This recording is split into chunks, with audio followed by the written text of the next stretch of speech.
Good afternoon, everyone.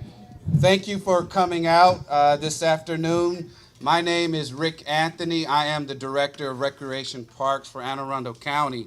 And certainly we are excited today. Number one, we're excited about the beautiful weather because all of you from Maryland know this was definitely something that we lucked out to have this beautiful weather today. I would like to just welcome, number one, someone who's obviously responsible for all of this and all of the improvements in Anne Arundel County, who joined us today, and he will be speaking shortly after I acknowledge some of the team here. But let's welcome our County Executive, Steve Arshu. And today, you know, we are celebrating the historic opening of the Concession building. About 2 years ago, we cut the ribbon on our brand new boat ramp. And I just kind of made a joke about the park superintendent here. When we hired him, none of this was here. So as soon as we got him on board, then the county executive opened up a swim beach. We opened up a boat ramp, and now we're here today for concession stand. So I'm sure he's going to be asking for more money in the budget next year. Something like this really takes a great team to accomplish. Many people, when they come and they see this beautiful amenity, really don't know the work and the effort behind it. There are many people here who knew what this building looked like just a year or two ago, and it was quite an accomplishment. And certainly we want to recognize those individuals that contributed to that. And before I do that, I do want to also just acknowledge some special guests here today. First, we have Phil Reeder, who is Councilman Peruka's aide. He's here. Phil, let's give him a hand over there. Thank you. Another group that works very close to us from our Rec Advisory Board. I just want to acknowledge Mr. Rudy Brown and Ralph Smith, special guests here. Thank you.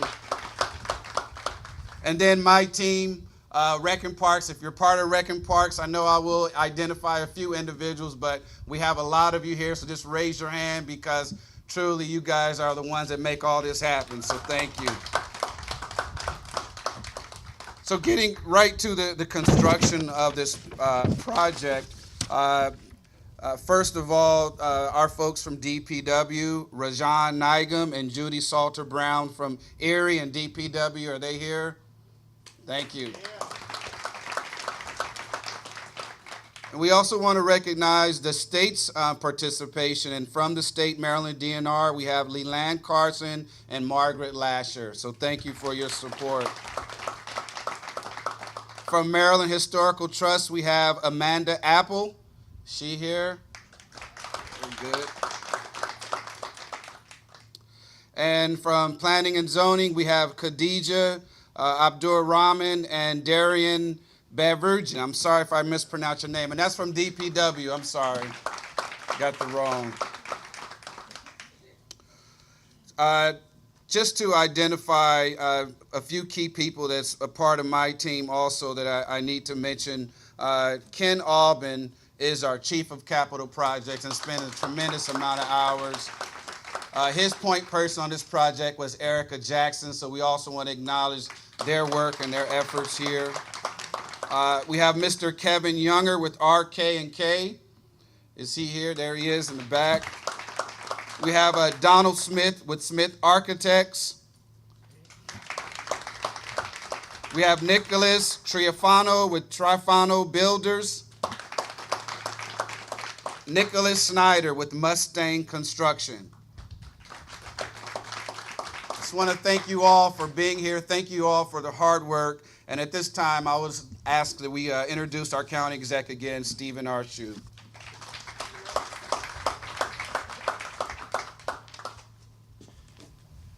Good afternoon, everybody. What a beautiful day. Isn't it awesome? Reminds us of why we love this county. It's so beautiful here. And wow, this park has come a long way from a few years ago. This was a little rough a few years ago. And now it's such a stunning amenity for Anne Arundel County. And we're so appreciative of all the efforts that everybody has put into making this park what it is. And this is certainly an exciting day for Fort Smallwood Park and for Anne Arundel County as we rededicate and celebrate the restoration of this really important historical artifact here in our county. Fort Smallwood, as many of you know, opened its gates back in 1929. Wow, timing, right? And offering beaches, swimming, recreational space to the general public. And this stand was opened in 1931 and opened, or constructed in 1931 and opened in the spring of 32 in that year. And the building has been preserved under the National Historic Preservation Act and is one of the more historically significant park era buildings that survive from those early days. But unfortunately, Mother Nature was hard on this building and made it unusable for the last 15 years as a result of severe damage caused by Hurricane Isabel in 2003. My granddaughter is named Isabel, so I know what Isabels can do.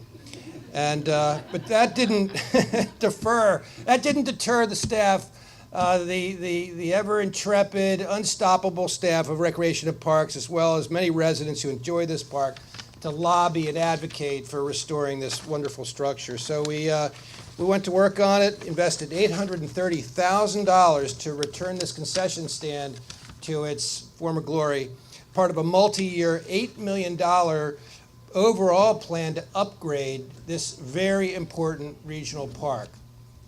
So now what stands before us is both a throwback to the past in many ways, but also the beginning of an exciting new era for Fort Smallwood Park. Thank you again for being here, and I'll turn it back over to you, Rick, and cut that ribbon whenever you're ready.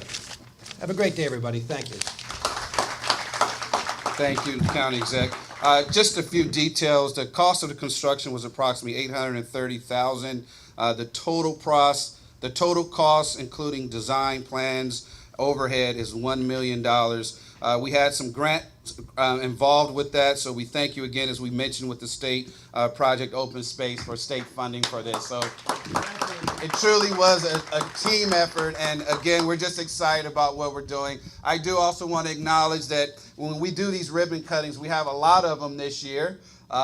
So I just want to acknowledge how great a job Colleen Joseph and her team has done with putting these together. So let's give a hand for her, and then I want to invite anyone up for the ribbon cutting, especially the contractors that I named.